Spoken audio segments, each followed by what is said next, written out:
consciousness of humanity, to which geology is very deeply attached. I somehow feel when I am teaching my students that a sense of history is lost. And more I was thinking about George Santayana, who said that those of us who forget history are doomed to repeat it. And so stones, geological surveys that are responsible for us to think about heritage stones, to a very large extent brings about disconnect with history. In fact, as I thought about it, I thought that the whole idea of your local geography, the whole idea of the pastness, the present, and what the future might bring is linked to the idea of geological surveys. In fact, to a very large extent, I think geology precedes history. And then I was reminded of a British poet, an Irish poet, W.B. Yeats. And there is a particular poem that he wrote where he uses as the title of his poem a gemstone, Lapiz lazuli.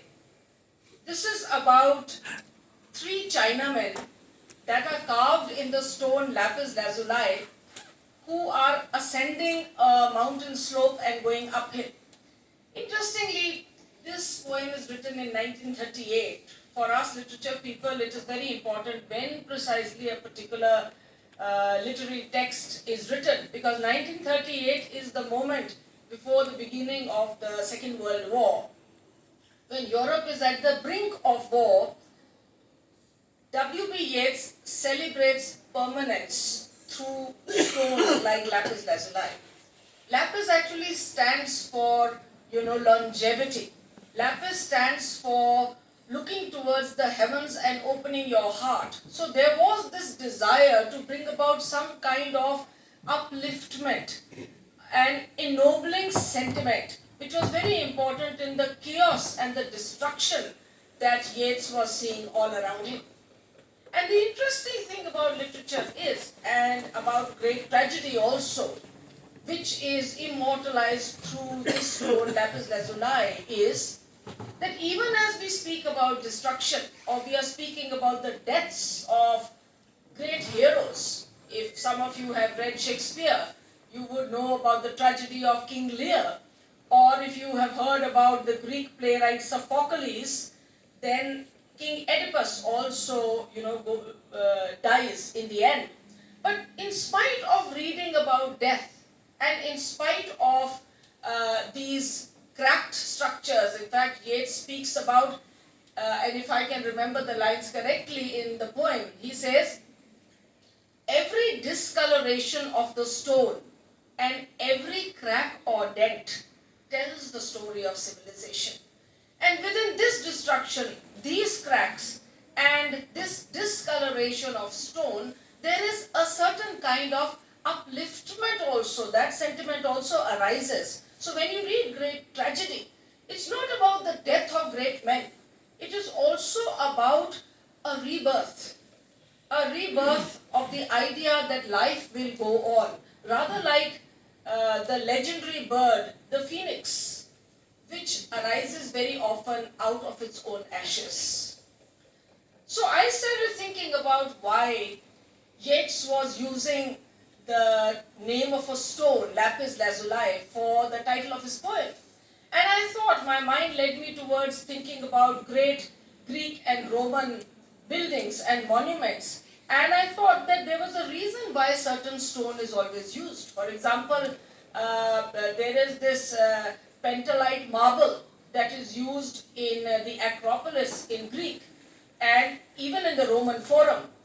And these kinds of stones were used because they were favorites of, believed to be favorites of great gods and goddesses. So for example, the Greeks used the stone amethyst because amethyst was associated with Bacchus, the god of wine. And there must be a reason, I'm thinking, that red sandstone was used for the Lal Killa and for a number of forts and other monuments that were built in Agra. That there must have been some reason, some symbolic value, and possibly from areas that were local or in and around those places where these monuments were built. For example, I'm also thinking about the kind of stone structures that are used in this Peruvian site, Machu Picchu. When, this is a lost city. When the Yale Professor Bingham, was looking for the lost city of the Incas, he discovered Machu Picchu, which was hidden from the eyes of humanity because it exists some 7,000 feet above sea level.